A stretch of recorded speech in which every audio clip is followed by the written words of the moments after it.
Et donc, nous vous remercions pour l'intérêt que vous portez à cet événement. Vous êtes à la semaine de la business analyse. Et cette année, nous avions décidé de parler de la donnée au cœur du métier du business analyst. Et pour ce faire, nous avons eu un certain nombre de sujets que nous avions traités depuis le mercredi 9.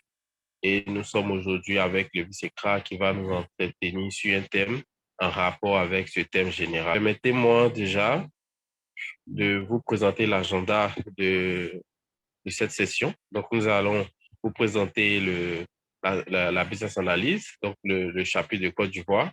Nous allons aussi vous parler de la semaine de la business analyse, les activités qui rentrent en ligne de compte, et vous parler aussi du programme qu'on a pour cette année, avant de passer la parole à l'orateur qui va nous édifier sur un thème très intéressant. Donc, sans plus tarder, les missions en fait de la business de IRB Côte d'Ivoire se regroupent en plusieurs sous-points. Donc, il est important de noter que le chapitre de Côte d'Ivoire a été créé en 2019 et le but était de pouvoir contribuer à la professionnalisation de la business analyse à travers effectivement le guide BABOK et de pouvoir promouvoir aussi les pratiques de la business analyse dans le contexte décisionnel auprès des entreprises, des différents organismes et administrations. Et nous avions aussi comme programme, comme mission de permettre un partage d'expérience au sein de la communauté, donc de Côte d'Ivoire, à travers des experts, des enseignants et des personnes qui exercent le métier de la business analyst. Donc, l'historique de nos activités se situe dans le temps. Donc, comme je l'ai dit plus haut, nous avions commencé en 2019 à travers la création de ce chapitre. Et l'année 2019 a vraiment été marquée par un dîner de fin d'année. D'accord? Et ceci étant, en 2020, nous avions continué dans la même optique. Il s'agit de l'organisation des groupes d'études. Donc, il était question de pouvoir organiser des sessions par mois pour parler du BABOK, qui est en quelque sorte le livre qui parle de la business analyse. Et nous avions aussi pu établir un partenariat avec le CERAP qui nous facilitait l'organisation de certaines activités. Et en fin d'année, nous avions notre traditionnel dîner de fin d'année que nous avions pu organiser.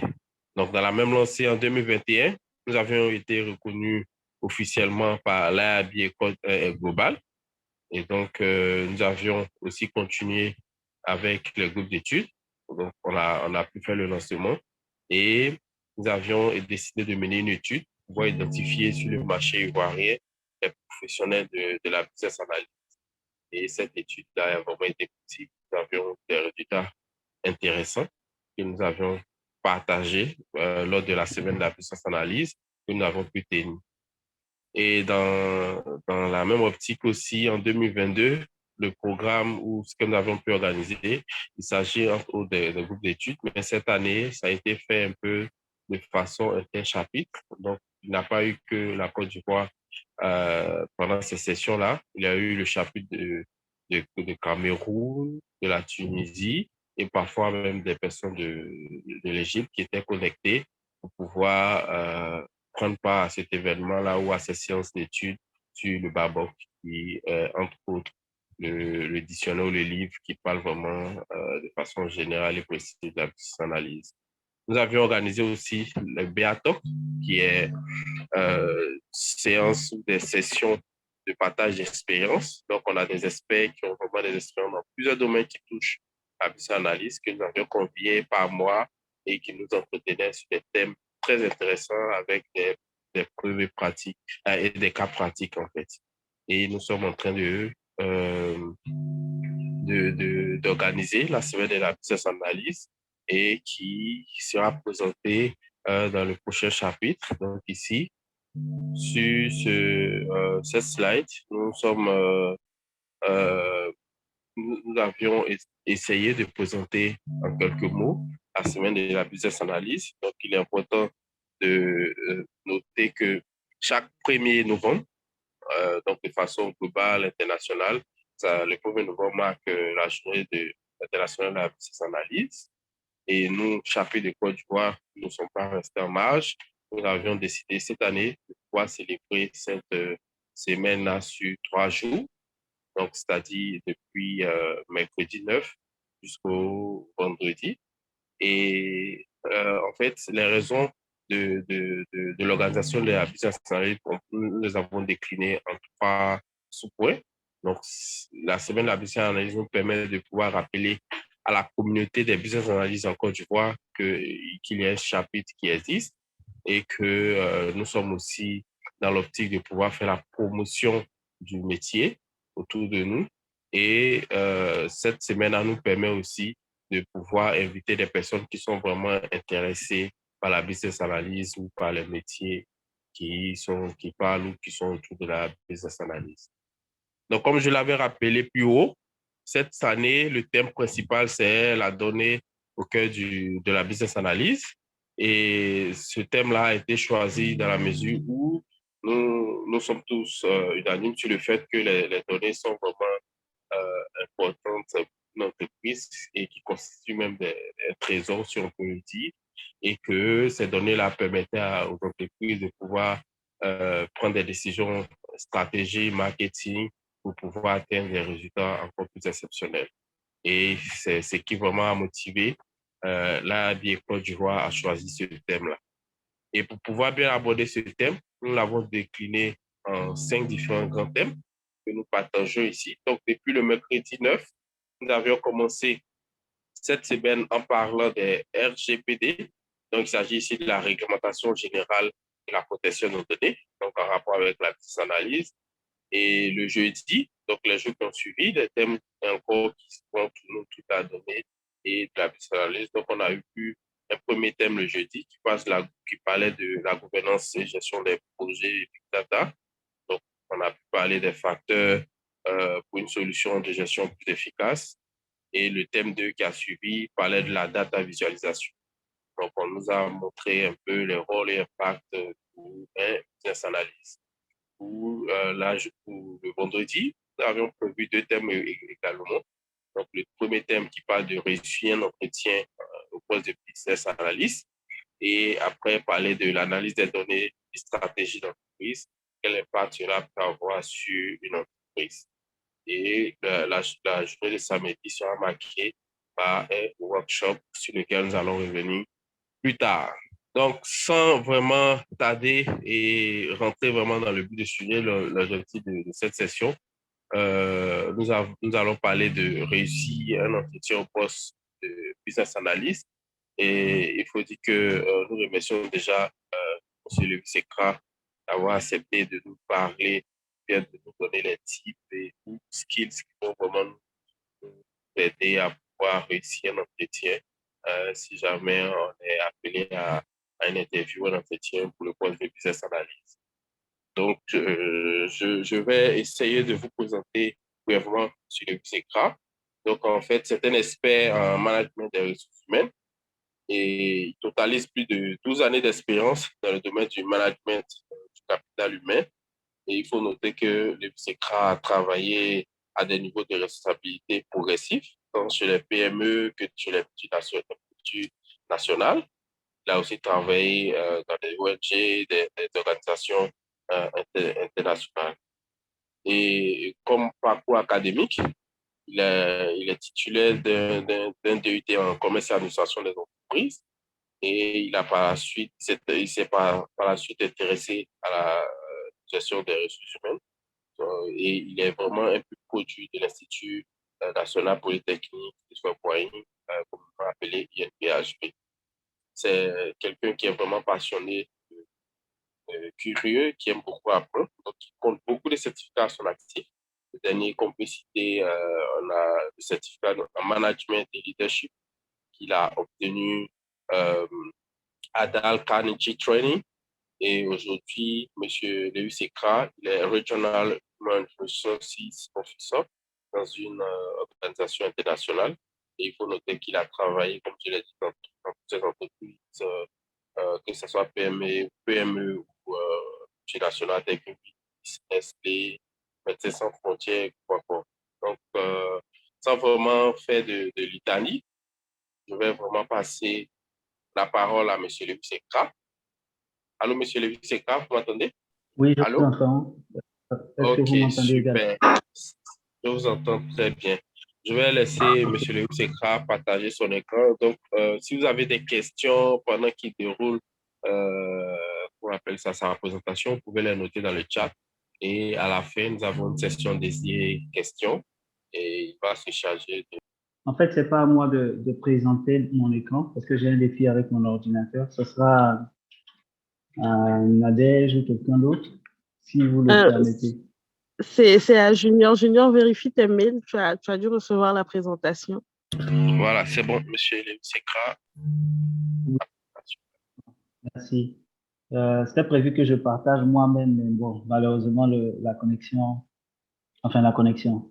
ma machine personnelle a fait ce défi. Merci pour l'invitation. C'est un immense plaisir, en fait, d'être connecté avec vous. Ce que je vais essayer de faire, c'est de partager en quelques 20 minutes, en fait, des éléments clés.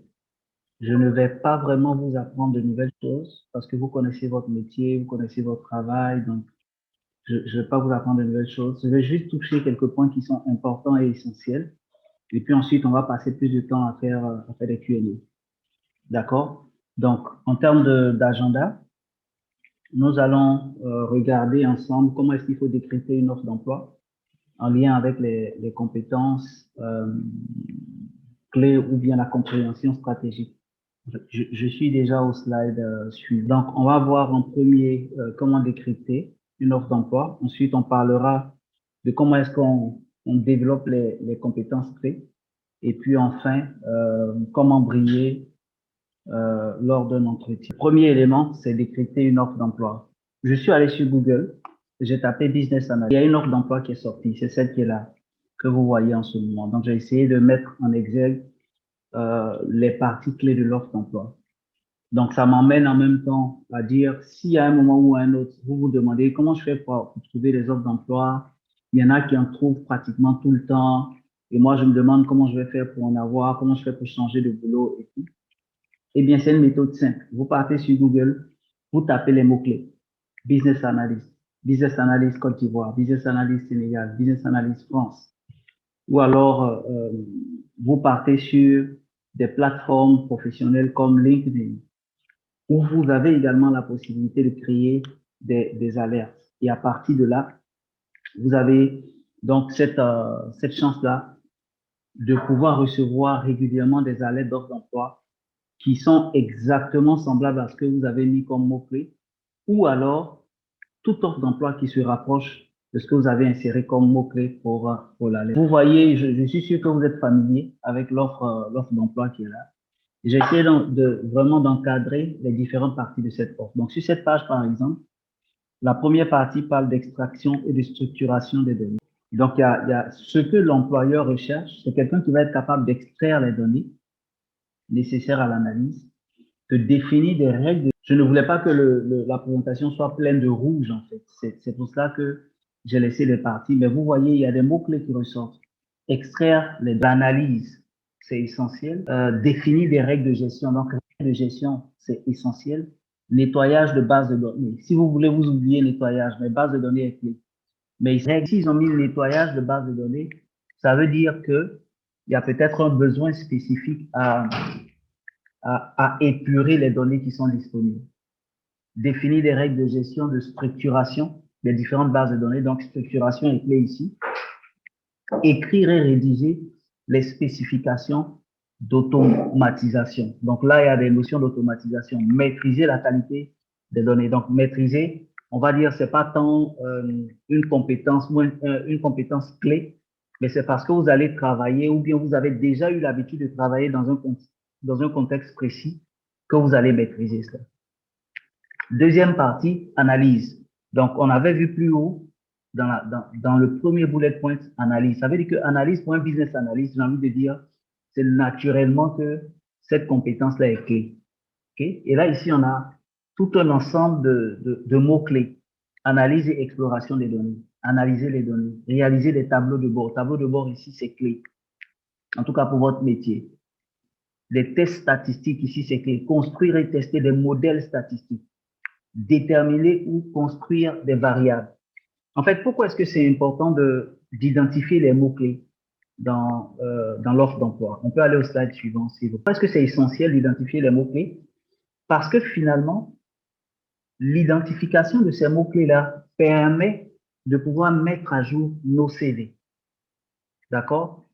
Dans notre CV, peut-être que dans notre formation, on a eu l'opportunité de dire, OK, business analyst, traitement de données, gestion de bases de données, etc., etc. Mais lorsque vous prenez une offre d'emploi et que vous êtes capable d'identifier les offres, les mots-clés qui sont à l'intérieur de l'offre d'emploi, vous pouvez venir maintenant sur votre CV et dans la partie où vous avez mis compétences, vous allez rajouter ces mots-clés-là. Donc, depuis le début, sur le slide précédent, on a parlé d'analyse, on a parlé de gestion de base de données, on a parlé de rédaction ou de conception, de spécification, d'automatisation, on a parlé de tableau de bord, vous voyez. Donc, c'est des mots-clés que vous pouvez faire apparaître dans la partie compétences. Ensuite, il y a une autre partie qui est communication. Okay, dans la communication, on demande à ce qu'on soit capable de comprendre précisément les problématiques métiers. C'est une ligne que vous pouvez traduire clairement en écoute client interne ou en écoute client simplement, en orientation client, ce genre de choses-là. Donc, vous identifiez les mots-clés, vous les traduisez en compétences pertinentes par rapport à votre métier et vous les mettez en évidence dans votre CV dans la partie compétences. Veille technologique, c'est le prochain point dans l'offre d'emploi sur les outils d'analyse. Donc, effectuer de la veille, rechercher et expérimenter de nouvelles méthodes, sélectionner les nouveaux outils, etc., etc. Donc, quand vous avez une offre d'emploi devant vous, la première chose, c'est de comprendre ou d'identifier ou de discerner les différentes parties de l'offre. Après avoir discerné ça, vous entrez dans le détail pour savoir quels sont les mots-clés, quels sont les mots qui reviennent.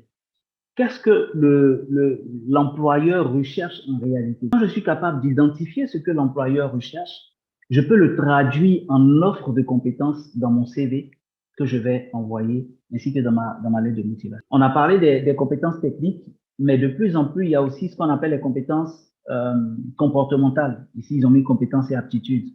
Donc, analyse et mise en valeur des données. Analyse est peut-être revenue jusque-là 5 fois. Ça vous dit tout de suite que le fait d'analyser ou la compétence d'analyse est un élément clé.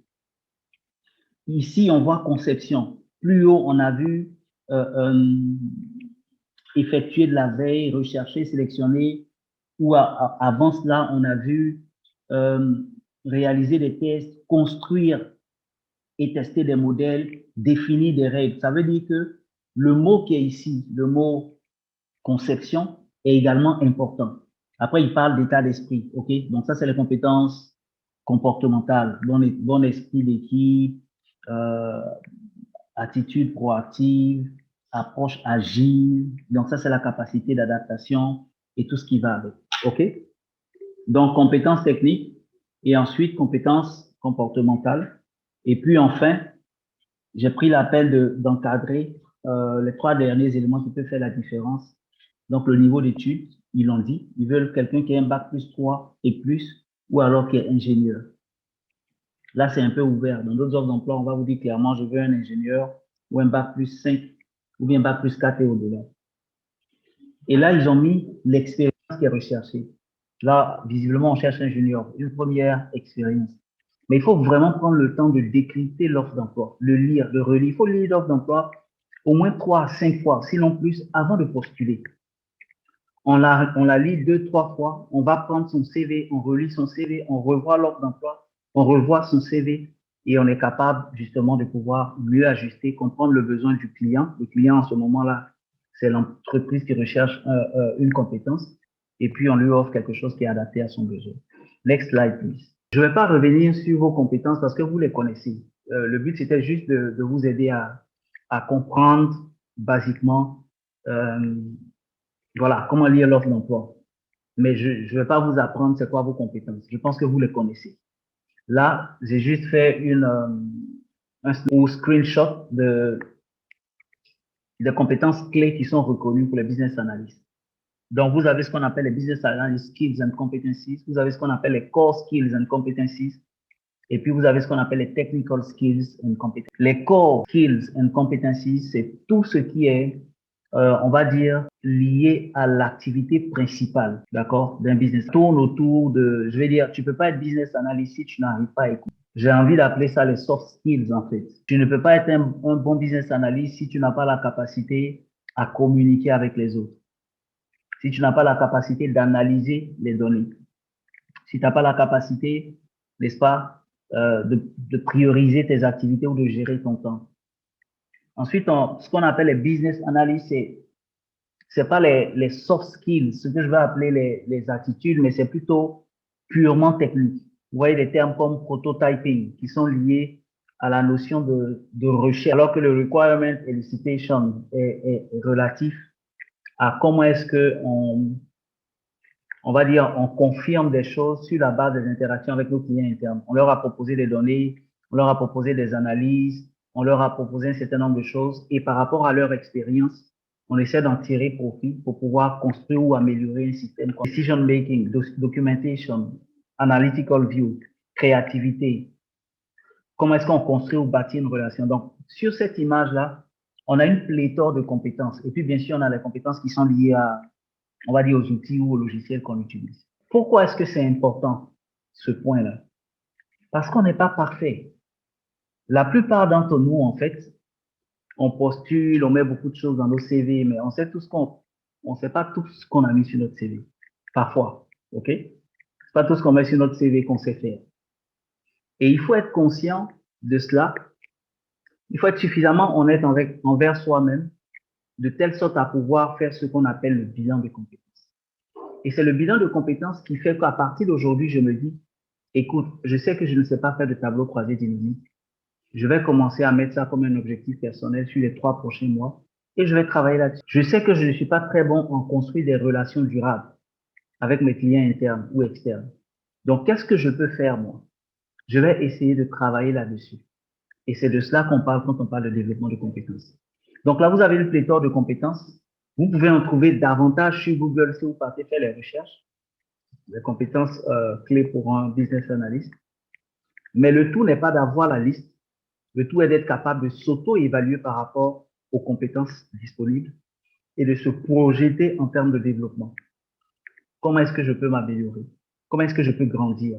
Comment est-ce que je peux développer mon potentiel, etc., etc. Next slide. Et donc, il y a un modèle qui est reconnu par les scientifiques, c'est le modèle qu'on appelle le modèle 70-20-10. Par ce modèle ou au travers de ce modèle-là, on explique clairement que quand on veut apprendre, quand on veut se développer, quand on veut développer ses compétences, quand on veut relâcher son potentiel, il y a 3 moyens sûrs de pouvoir le faire.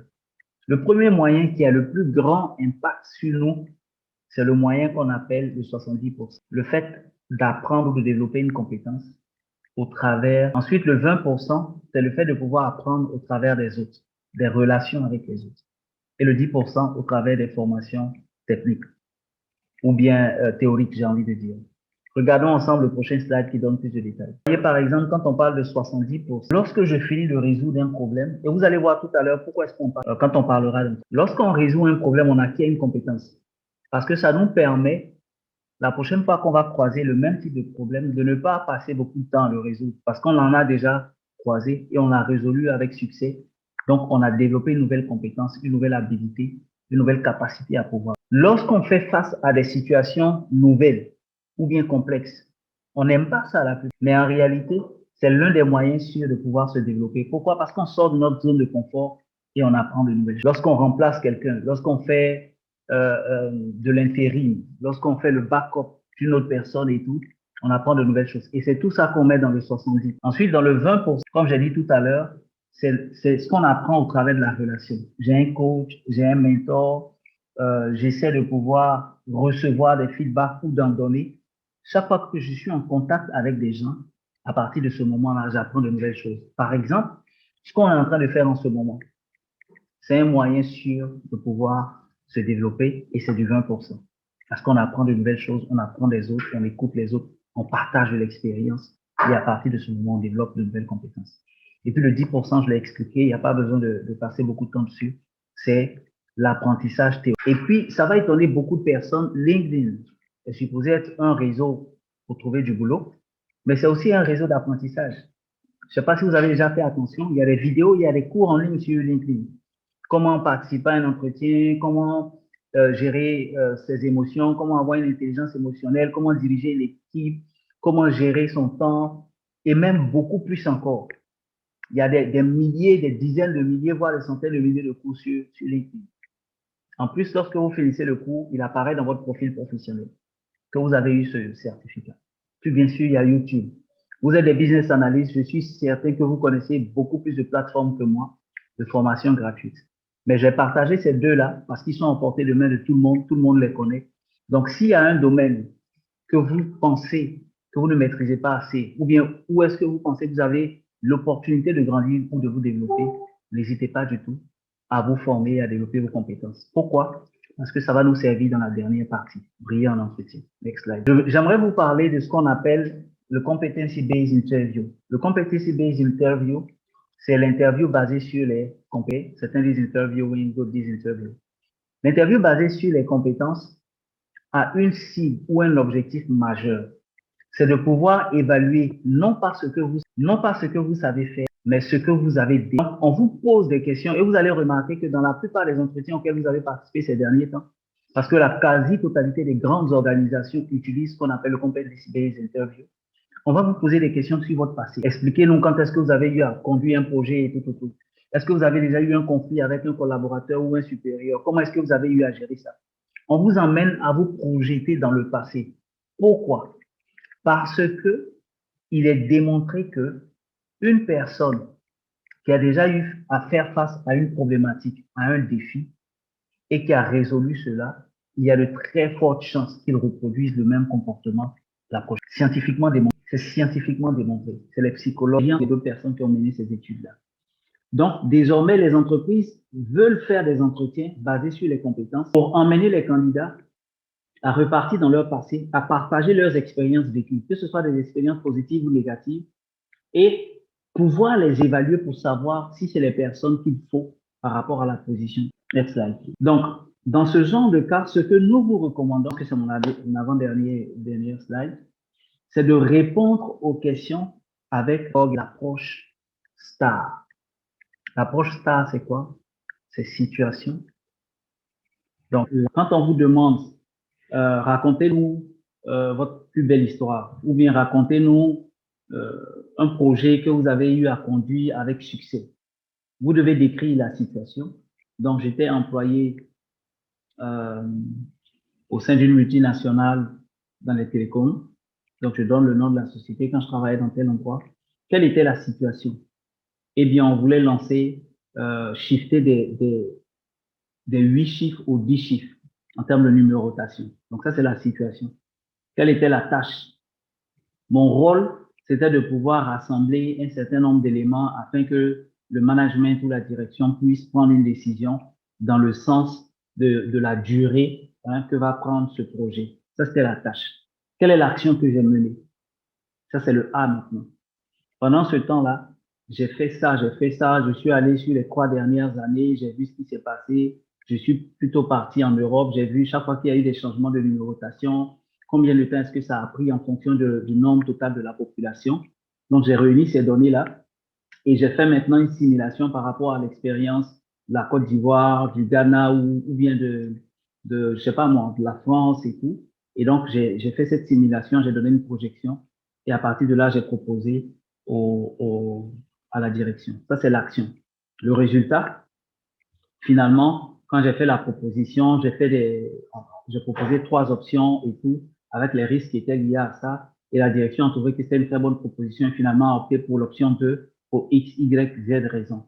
Quelle leçon j'ai retenue de ces résultats? C'est qu'il fallait faire ceci, cela, cela. Chaque fois que vous partez en entretien et qu'on vous pose une question, souvenez-vous de ce qu'on appelle STAR. Situation, tâche, action, résultat. Vous devez toujours traduire la question dans votre esprit, n'est-ce pas? Vous devez être capable de répondre à la question dans votre esprit en utilisant la méthode STAR. Situation, tâche, action, résultat. Donc, je vais m'arrêter là et puis on va plutôt discuter en mode questions-réponses, si vous avez des questions plus spécifiques et tout ce qui va avec. Voilà un peu euh, pour ce soir. Merci beaucoup, Monsieur Lévis-Sécra. Et chers participants, nous sommes maintenant à la phase des questions. Vous pouvez lever la main pour pouvoir poser vos questions ou soit les taper dans le chat si vous avez des difficultés à parler. Donc là, je regarde dans le chat. Oui, Monsieur Roland Soro, vous pouvez poser votre question. Merci, bonjour à tous. Bonjour, merci bien pour cette brillante présentation. Elle a été beaucoup enrichissante et édifiante. Ma question serait posée sur d'abord l'offre d'emploi. Donc, tout à l'heure, vous avez montré les différents slides où vous avez marqué les différents points essentiels. Mais je vais beaucoup plus me axer sur la dernière partie qui est on va dire quoi, la partie éducative, oui, où on parle du niveau d'études. On parle du niveau d'études. Vous avez dit qu'ici, parce que sur cette offre, on a la chance que le niveau d'études ici est un peu ouvert. Donc, ça donnait l'option à toute une personne de pouvoir y postuler. Maintenant, le business analyst, ici, normalement, il y a certaines personnes qui n'ont même pas fait l'étude de business analyst, qui ont eu à se former sur l'État, voilà, qui ont eu à se former sur l'État et ils ont certaines compétences qui leur permettent de pouvoir exercer ou de pouvoir exercer le métier en lui-même. Maintenant, il arrive des fois qu'on trouve des offres où on demande à la personne d'avoir un tel niveau ou un tel type de diplôme de business analyst, certainement en statistique ou encore en informatique, mais c'est peut-être pas le cas pour nous. Est-ce que dans ce genre, mais quand on regarde les offres, pas les offres, les compétences demandées, nous pensons que nous sommes en mesure de pouvoir effectuer la tâche. Est-ce qu'on peut postuler malgré qu'on n'a pas le diplôme qu'il demande, la question? Merci pour la question. Ce qu'il faut comprendre, c'est qu'il y a deux types d'organisations. Il y a les entreprises ou des organisations qui sont focus sur les compétences. Peu importe votre diplôme, votre formation de base, attends ce qui les intéresse. Même si quand on fait une offre d'emploi, on est obligé d'y mettre basiquement les compétences minimales. Ou si vous voulez la formation minimale. Mais en général, il y a certaines organisations qui sont focus plus sur les compétences et les expériences. Donc, ce que vous avez fait, ce que vous savez faire. Et puis, il y en a d'autres qui, même si elles sont intéressées par vos compétences et vos expériences, ont besoin du côté formel. Donc, il y a les deux types d'organisations. Donc, le côté formel, c'est que la personne est certifiée, comment on appelle ça, Six Sigma ou je sais pas quoi. La personne elle a une formation ou un diplôme en statistique, etc. Cela dit, vous n'avez rien à perdre que de postuler. Vous mettez votre CV en valeur, vous mettez vos compétences clés en valeur, même si vous n'avez pas une formation de base en statistique ou business analyst, vous postulez. Et puis, si on vous donne la chance d'être appelé en entretien, eh bien, vous démontrez. OK? Mais ayant dit cela, à partir d'aujourd'hui, quand on a fini de rencontrer ces gens de choses, on se pose la question de savoir qu'est-ce que je peux faire pour combler ce. C'est-à-dire, donc, est-ce que je dois pouvoir m'inscrire dans une formation en ligne ou bien dans une formation exécutive, post, je sais pas moi, formation professionnelle, etc., etc. OK? Aujourd'hui, il y a des certificats en ligne qu'on peut obtenir, même si je n'ai pas de diplôme en statistique, je peux faire des certificats en ligne de business analyst, par exemple. Donc, il faut aussi se projeter par rapport à ça. Au-delà de dire, même si je n'ai pas la formation, je peux postuler, il faut aussi se dire, OK, je vais commencer à mettre de l'argent de côté, je vais investir en moi-même pour comme certifier, formaliser la compétence que j'ai déjà acquise en business analyst, afin que désormais, quand je postule, on ne me voit pas juste comme quelqu'un qui a la compétence ou l'expérience, mais aussi et également comme quelqu'un qui a la formation diplômante et qualifiante. Je ne sais pas si j'ai répondu à la question. Je peux encore pousser avec une seconde question? Oui, oui, allez-y. Oui, parce que bon, aujourd'hui, nous avons ce petit complexe ici que nous rencontrons tout le temps lors des entretiens. C'est beaucoup plus basé sur la prétention salariale. De votre position, comment est-ce que, quel conseil vous pouvez donner à nous autres qui sommes là en train de prendre part à ce meeting? Comment faire pour répondre à ce genre de questions? Parce qu'elle est on a tantôt, on la décrit, on la trouve souvent comme une question piège, ce genre de trucs comme ça. Merci pour la question. En fait, je ne sais plus c'est qui disait ça, que l'argent n'aime pas le bruit. Euh, la réalité, en fait, c'est que c'est parce que l'argent n'aime pas le bruit on a fait tout un mystère autour. En réalité, la question sur la rémunération salariale, c'est une question comme une compétence des interviews. Normalement, un candidat doit prendre ça comme ça. Comme quand on vous demande est-ce que vous avez fait un tableau croisé dynamique. Vous n'êtes pas gêné de répondre à cette question, surtout quand vous savez le faire. Mais pourquoi est-ce qu'on est gêné quand il s'agit d'argent? Parce qu'on considère que c'est quelque chose d'autre. Donc, la première chose, c'est de dédramatiser et de désacraliser la question de l'argent en entretien. La question de l'argent est une question comme tout autre. Évidemment, il y a un protocole autour de l'argent. On ne commence pas un entretien ou un processus de recrutement en parlant d'argent. Si le recruteur n'a pas encore parlé d'argent, on ne devrait pas tout de suite anticiper. Ça donne une certaine image de nous. Parce que la société elle-même, en général, n'est pas encore guérie de son mal-être ou de son malaise vis-à-vis de l'argent.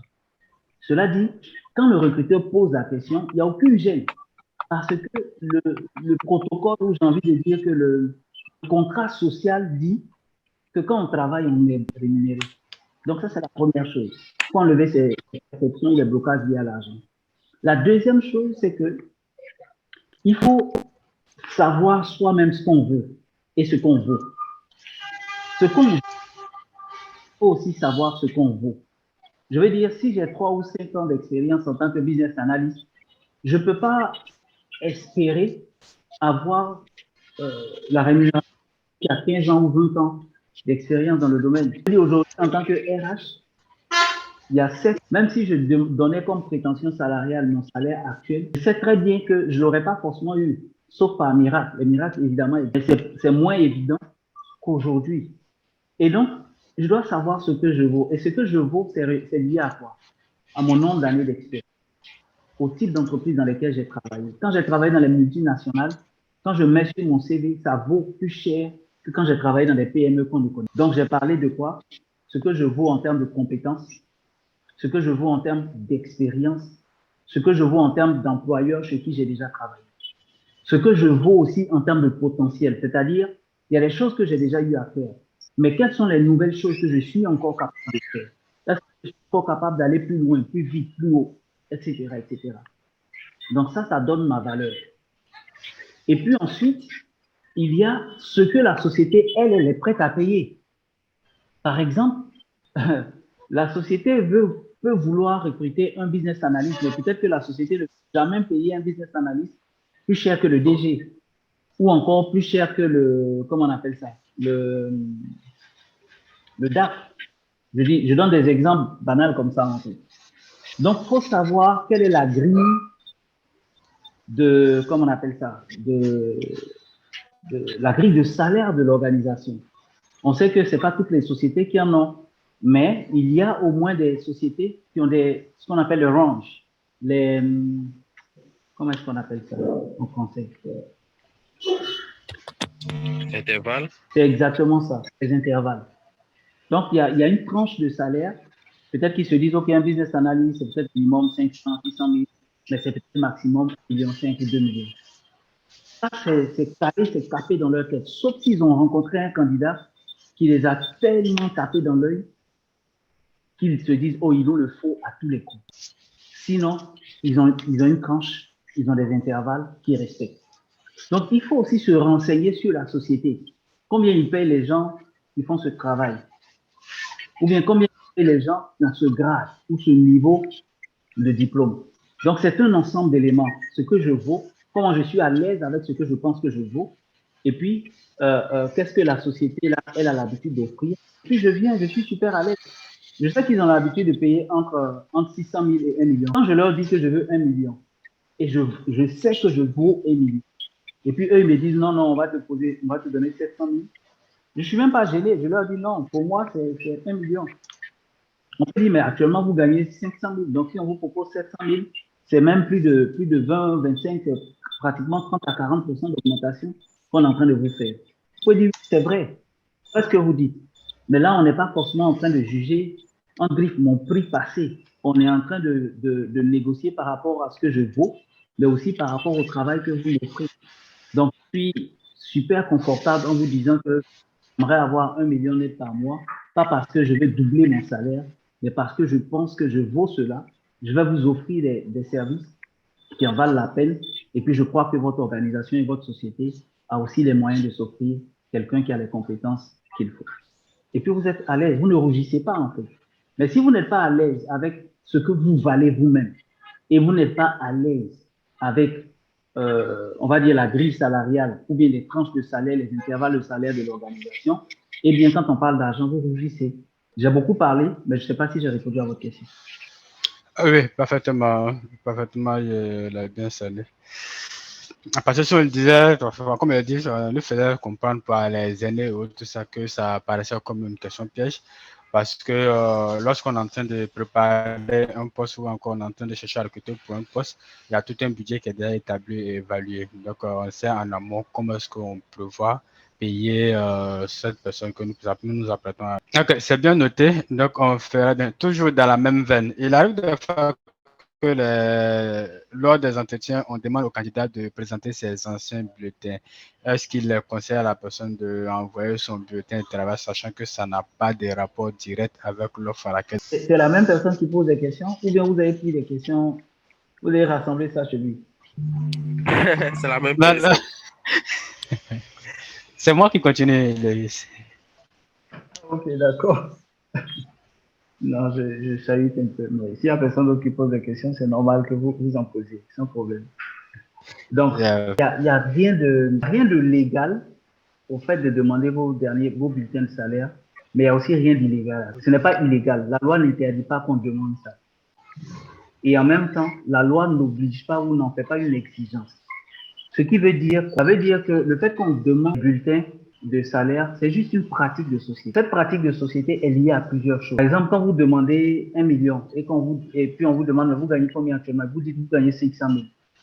La société peut vouloir se rassurer que vous gagnez effectivement 500 000 et que vous n'êtes pas en train de mentir. Donc, c'est une question d'intégrité. La société aussi peut vouloir, peut-être que vous dites que vous gagnez 500 000 et vous avez demandé 700 000, alors que eux, leur budget, c'était 500 000. Donc, ils ont peut-être besoin de démontrer à leur patron qu'ils doivent aller au-delà des 500 000 budgétisés.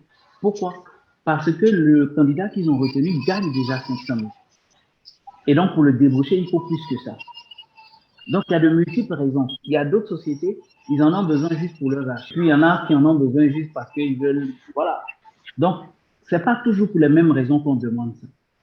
Cela dit, vous n'êtes pas obligé de donner votre bulletin de salaire si vous ne voulez pas. Comme je l'ai dit, il n'y a rien qui vous oblige à le faire. Vous pouvez dire poliment au recruteur, écoutez, pour des raisons personnelles, je ne vais pas donner. Et ça veut dire ce que ça veut dire. Ça peut vouloir dire que vous avez quelque chose à cacher. Ça peut aussi vouloir dire que vous n'avez pas faim, en griffe. C'est-à-dire, voilà, vous cherchez du boulot, mais vous n'êtes pas non plus sur le carreau. Donc, ça peut donner aussi, vous montrer du respect par rapport aux recruteurs que vous avez en face de vous.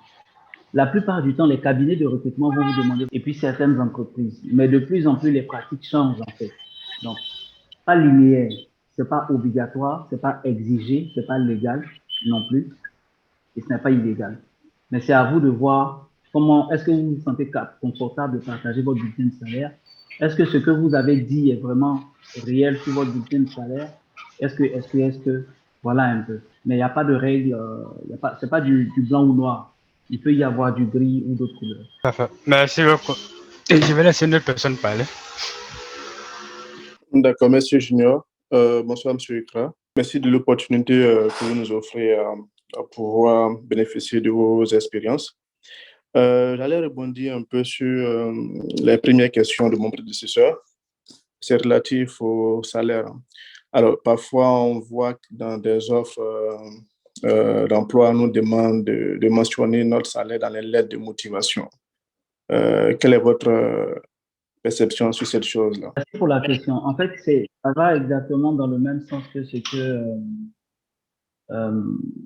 ce que je disais tout à l'heure, c'est pas obligatoire. Après, il faut savoir que quand vous postulez, par exemple, quand vous postulez chez un cabinet, le cabinet, il travaille pour, il est payé pour recruter quelqu'un. Et le cabinet, s'il va recruter quelqu'un, il shortlist la personne, il fait tout un processus de recrutement, il envoie le dossier et puis dit, ah, vous m'avez demandé de recruter quelqu'un qui a tel critère.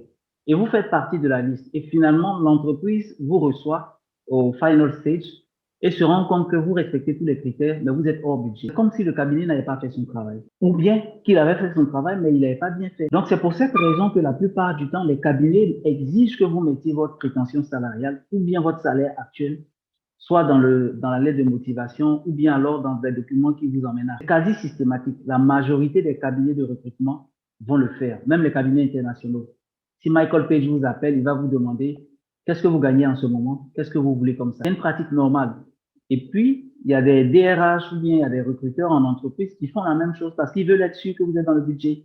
Comme je l'ai dit, ce n'est pas illégal. Hein. C'est vraiment pas illégal. Maintenant, c'est à vous, personnellement, si vous êtes à l'aise avec, vous le mettez. Si vous n'êtes pas à l'aise, vous ne mettez pas. Souvent, on dit de ne pas le mettre. Pourquoi? Parce que ça ferme la porte. Si par exemple, vous mettez 1 million, que le budget est de 700 000 ou de 800 000, certains peuvent décider de ne simplement pas vous répondre. Pourquoi? Parce que vous êtes hors budget. Mais encore une fois, il y a deux cas. L'un des cas, c'est de dire, je pense que je suis un très bon candidat. Mon CV, il parle pour moi. Ma lettre de motivation parle pour moi. J'ai un profil qui est atypique. Donc, je ne vais pas mettre ma prétention salariale. Je veux que quand ils vont voir...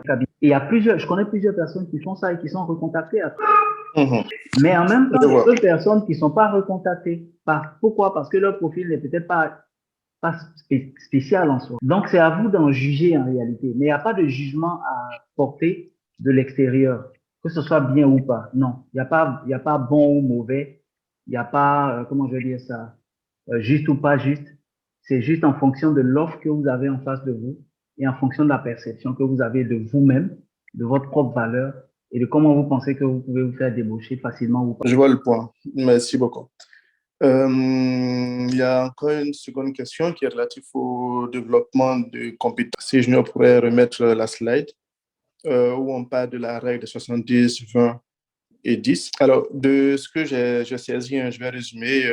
Les 70, a priori, c'est ce qui concerne le vécu, les problèmes qu'on a eu à résoudre tout au long de notre carrière. Et cela me laisse penser que c'est une règle ou une approche qui est a priori adéquate pour les expérimenter. Alors, ma question est de savoir, pour les juniors, quelle est la méthodologie que vous allez conseiller? Non, en réalité, ce n'est pas que pour les personnes expérimentées, c'est pour tout le monde. Donc, il est démontré que si vous voulez apprendre le métier de business analyst, vous allez connaître beaucoup plus en pratiquant qu'en faisant une formation. C'est ce que la règle dit en fait, le 70-20. Une expérience va vous donner 70% d'impact dans votre apprentissage. Une relation, un coaching, ça va vous donner 20% d'impact.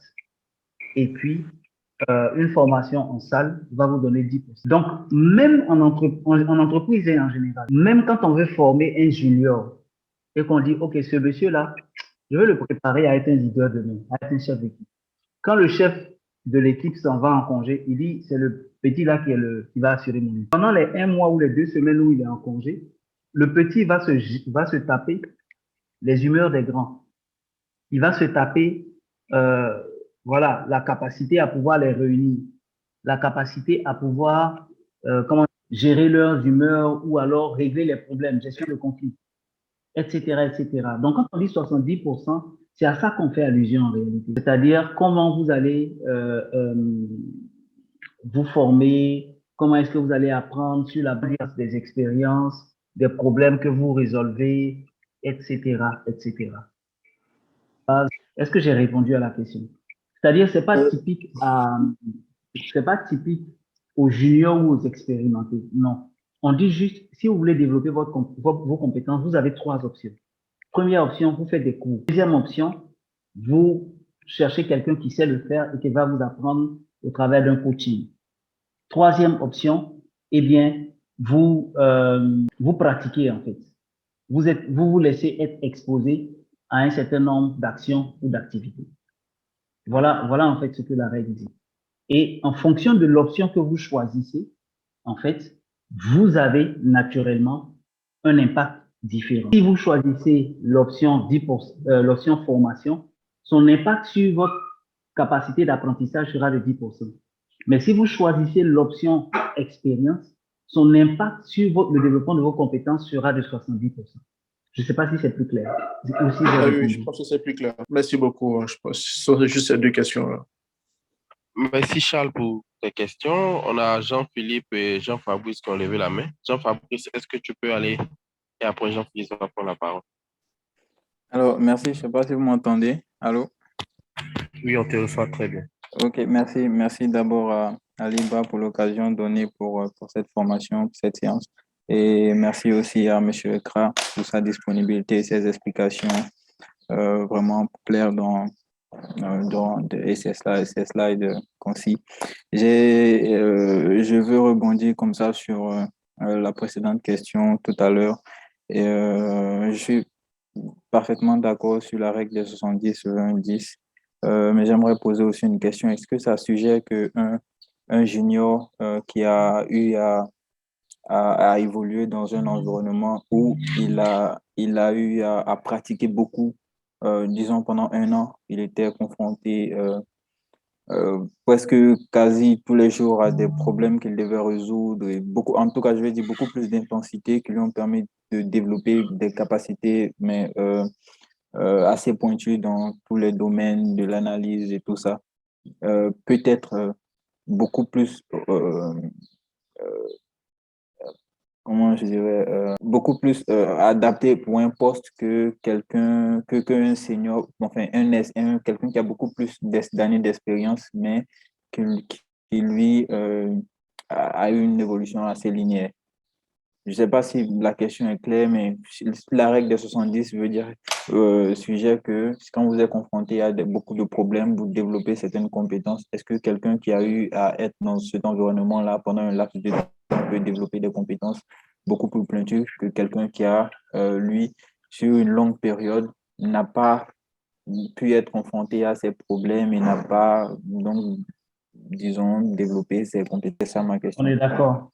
On est d'accord. Quelqu'un comment on dit ça, qui a eu l'opportunité de faire, on va dire, ces genres qui a été confronté à des problèmes plus complexes, naturellement, développe des compétences plus pointues. Après, le niveau de complexité, ça dépend de qui on a en face et qu'est-ce qu'on a dans notre environnement.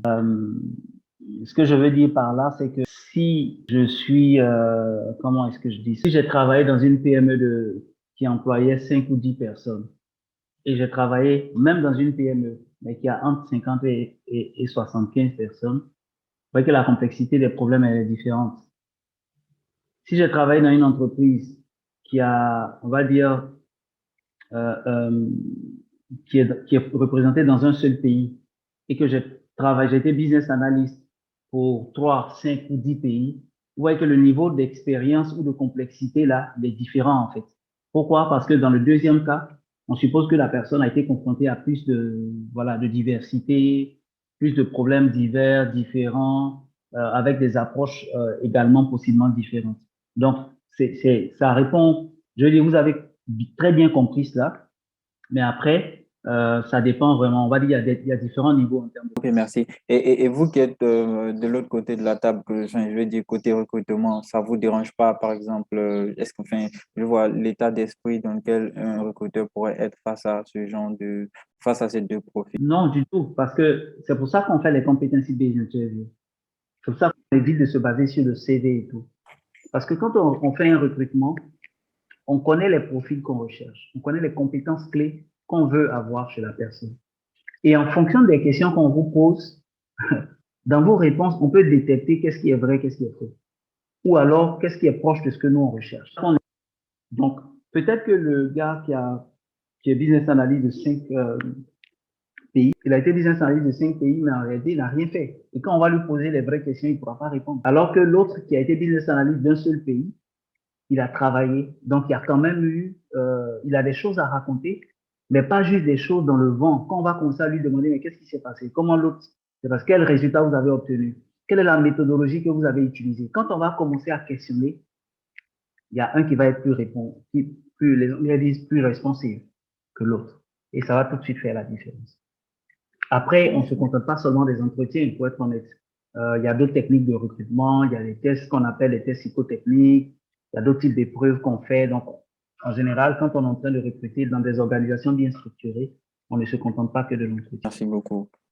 Merci beaucoup pour les réponses. Merci, Jean-Philippe, tu peux?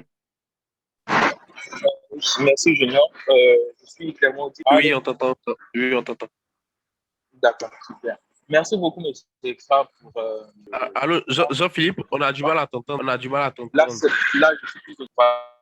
Voilà. Donc, je voulais rebondir un peu sur la question de Charles qui est revenu sur le concept des 70-20. La petite subtilité que moi, je voulais savoir en plus, c'est comment se reconvertir, on va dire, en business analyst. On est par exemple dans une fonction qui a, je ne dirais pas grand-chose à voir avec la business analyst et on souhaiterait justement pouvoir à des postes de business analyst parce que ça nous plaît, en tout cas pour certaines raisons. Voilà. Donc, comment est-ce que la règle de 70-20 va s'appliquer dans ce contexte-là ou c'est toute autre chose qu'il va falloir mettre en place? Quand vous voulez changer de domaine et devenir, comment on dit ça, business analyst, il faut toujours commencer par le premier point dont j'ai parlé, qui est le bilan de compétences. Je regarde les compétences qu'il faut pour être business analyst. Quand j'ai fini de regarder les compétences qu'il faut, je m'analyse ou je m'auto-évalue pour savoir quelles sont les compétences que j'ai et quelles sont celles que je n'ai pas. Une fois que j'ai identifié celles que je n'ai pas et que je sais qu'il me les faut forcément pour pouvoir, devenir un business analyst, maintenant, je me donne les moyens pour les faire. Et c'est là que j'utilise le 70-20-10. Donc, le 70-20-10, c'est de dire, OK, par exemple, s'il me faut un certificat, comme il y a l'un d'entre vous qui a posé une question sur le certificat tout à l'heure, s'il me faut un certificat, c'est du 10% que je serai obligé de faire. Ça peut être une formation en ligne, une formation en classe, en présentiel, etc., etc. Deuxièmement, je vais utiliser mon réseau. Je vais contacter des gens qui n'ont pas, qui sont déjà business analysts, ou bien je vais rejoindre votre réseau, IIBA. À partir de ce moment, c'est du 20% que je suis en train de faire. Je vais apprendre de gens qui connaissent déjà le métier ou qui font déjà le métier. Et puis le 70%, ça peut être une immersion, ça peut être un stage, ou ça peut être, voilà, ma première opportunité que je vais avoir. Ça va être du 70%. Donc, il faut d'abord faire son bilan de compétences. Il faut faire le point des compétences qu'il me faut pour y aller, faire le point de celles que je n'ai pas et puis voir comment je les acquiers. À partir de ce moment, je bâtis mon propre plan de développement. Et quand je bâtis mon plan de développement, je mets la liste des actions 10% où je dois aller en salle ou en ligne pour me former. Je mets la liste des actions 20% et puis je mets la liste des actions 70%. Ok, merci beaucoup. C'est bien. Et ma deuxième question, c'est de savoir comment rebondir après un échec à un endroit. C'est une très bonne question. Déjà, il faut se dire que le monde ne s'arrête pas parce qu'on a raté un entretien. On est d'accord, hein? Je ne sais pas si on est d'accord. Oui, bien sûr. Voilà. Le monde ne s'arrête pas parce qu'on a raté un entretien. Au contraire, moi, je suis quelqu'un qui croit en Dieu. Je suis croyant, d'accord? Donc, je comprends qu'il y a la notion de providence. Et c'est Dieu qui dispose des choses, qui facilite les choses, crée les connexions, qui ouvre des portes, qui ferme des portes, qui en ouvre de nouvelles. Et à côté de cela, il faut se mettre en esprit, d'accord, que chaque opportunité est d'abord une opportunité d'apprentissage. Donc, je me demande, qu'est-ce qui n'a pas marché? Pourquoi j'ai pas été retenu? Est-ce que c'est parce que j'étais trop cher? C'est pas de ma faute si je suis trop cher. Ou bien, est-ce que c'est parce qu'il me manque telle ou telle autre compétence? Alors, s'il me les manque, il faut que je me donne les moyens d'avoir ces compétences. Je vois souvent des gens qui sont frustrés parce qu'ils disent, oh, mais, ce gars-là, il a été retenu ou recruté parce qu'il connaît quelqu'un. Comment tu as fait que tu connais pas quelqu'un aussi? Ça aussi, c'est une compétence. Le networking, c'est aussi une compétence. Donc, plutôt que de se morfondre pour dire non, c'est les gens qui connaissent les gens, donne-toi les moyens de développer la compétence de connaître les gens. Comme ça, demain, tu seras la personne qui sera choisie. Mais pour faire simple, globalement, il faut se dire que chaque jour est une opportunité de faire mieux, de faire plus ou d'obtenir plus grand. Vous connaissez sûrement la société Ford, c'est la société qui fait les voitures Ford, que tout le monde connaît. En fait, quand il a commencé, il était prospère, ça marchait très bien. Il s'est trouvé qu'un jour, une nuit, on est venu le réveiller, on lui a dit, écoute, la société est en train de partir en fumée, il y a un incendie. Et il est arrivé là-bas, malheureusement, ils n'ont plus rien sauvé. Rien sauvé. Toute la société est partie en fumée. Et puis les gens le regardaient, ils souriaient. Et puis ils disaient, waouh, Dieu merci. Et puis les gens ont dit, mais comment est-ce que ça peut être possible après avoir tout perdu? Il dit, oui, il est heureux. Pourquoi? Parce que le fait que la société soit partie en fumée, ça lui donne l'opportunité non seulement de reconstruire la société, mais de la reconstruire dans une meilleure. C'est-à-dire que la société elle-même, elle va être dans une meilleure version que celle qui est partie en fumée. Les gens ont dit waouh. Donc, il faut se dire que si je n'ai pas eu ce poste qui était juste pour un pays, je vais avoir celui qui était pour 7 pays qui va venir demain. Si je n'ai pas eu celui de 7 pays-là, c'est sûrement parce que Dieu me réserve celui de 10 pays. Mais il ne s'agit pas de le dire seulement dans sa bouche. Il faut se donner les moyens, en se formant, en se préparant, en regardant ce que je dois regarder, en obtenant les diplômes que je dois obtenir, en me connectant aux personnes avec qui je dois me connecter en termes de réseau, etc. Il faut rester positif. Il y a un adage qui est connu partout qui dit que tant qu'il y a la vie, il y a l'espoir. Merci beaucoup. Super, merci beaucoup, M. Eka. Merci beaucoup, Jean-Philippe, pour ta question. On va prendre une dernière question. C'est évidemment Désiré Quadio. Bonsoir à tous. Merci beaucoup, M. Ekra, pour votre présentation. En fait, moi, ma question, elle est relative à certains éléments du salaire. J'aimerais savoir pour quelqu'un qui veut, par exemple, travailler dans la sous-région ou du moins il a une offre de l'extérieur. En fait, quels sont les éléments véritablement à prendre en compte pour ne pas après se rendre compte que par rapport aux réalités, par exemple, de la Côte d'Ivoire, par exemple, aller au Ghana, on se rend compte que le salaire, certainement dans la conversion, elle est bonne, mais une fois là-bas, on se rend compte que en fait, ce dernier-là, il est insuffisant. Donc, quels sont les éléments caractéristiques en fait à prendre en compte pour véritablement bien négocier son salaire lorsque, par exemple, on veut se lancer à l'international? C'est une superbe question en fait. Lorsque vous êtes en train de travailler à l'international, il y a des choses qui sont prioritaires et d'autres qui le sont un peu moins. Évidemment, le salaire, c'est important parce qu'au-delà de manger, vous voulez faire une économie, vous voulez construire une maison, etc., etc. Vous avez des projets. Après le salaire, vous voulez également des avantages qui vont faire que vous n'allez pas dépenser votre salaire. Par exemple, votre santé, c'est essentiel pour vous. Donc, une très bonne assurance santé, idéalement internationale. Ensuite, vous avez là où vous allez dormir, la maison. Si vous pouvez l'obtenir, ce serait très bien. Si vous avez des enfants, vous pouvez négocier aussi la scolarité des enfants. La voiture aussi. Si vous devez par exemple, conduire pour aller au travail, etc. Donc ça, c'est un élément aussi qui peut faire la différence. Donc, regardez autour de vous dans quoi vous dépensez le plus, en fait, pour négocier. Par exemple, si vous n'avez pas d'enfants et que vous n'avez pas prévu en avoir dans les 3 à 5 prochaines années, ça sert à rien d'être en train de négocier la scolarité des enfants. Peut-être qu'il faut focaliser plus sur les congés. Quand vous payez 2 billets d'avion par an au lieu de vous payer un seul billet d'avion. C'est un exemple typique que je prends. Et si vous ne travaillez pas dans votre pays, vous avez sûrement envie d'y retourner au moins une fois par an ou 2 fois par an. Donc, vous négociez les billets d'avion. En gros, vous négociez un bon package salaire et à côté du salaire, vous accompagnez ça d'un ensemble d'avantages pour vous éviter de dépenser le gros salaire là dans des billets d'avion, dans du carburant, dans du véhicule, dans des factures d'eau, d'électricité ou dans la location de maison et une assurance internationale. Je ne sais pas si j'ai répondu à votre question. Satisfait. Merci infiniment. C'est bon. Merci beaucoup, Monsieur Lewis Ekra, pour toutes ces réponses que vous avez apportées à ces questions. Avant de nous voulons vous inviter au workshop. Attendez, mon écran ne s'affiche pas bien. Oh, ok, d'accord. Donc là, nous organisons demain, samedi 12, à l'hôtel Le Verseau, un workshop. On va parler de business analyse et de data analyse. Et pendant ce workshop-là, on a un questionnaire qu'on va remplir pour pouvoir identifier les profils data analyst et business analyst. Il y aura des jeux collaboratifs et des études de cas. Et il y aura un certificat de participation qui sera délivré, une pause café et un déjeuner après. Donc, ça sera vraiment un moment intéressant. Donc, nous voulons particulièrement vous inviter à ce workshop-là. Donc, avant de clore la session, je voudrais passer la parole à M. Lewis Ekra pour quelques mots de fin. Alors, je vous remercie pour l'invitation. C'était un privilège, en tout cas, de faire partie de cette session-là. J'espère juste que, voilà, ça a été utile pour vous, que ça a été 45 minutes ou 1 heure de temps utile pour vous. Je suis disponible, en tout cas, pour toute autre sollicitation. Et puis, je vous souhaite plein succès dans la suite des événements. Au revoir.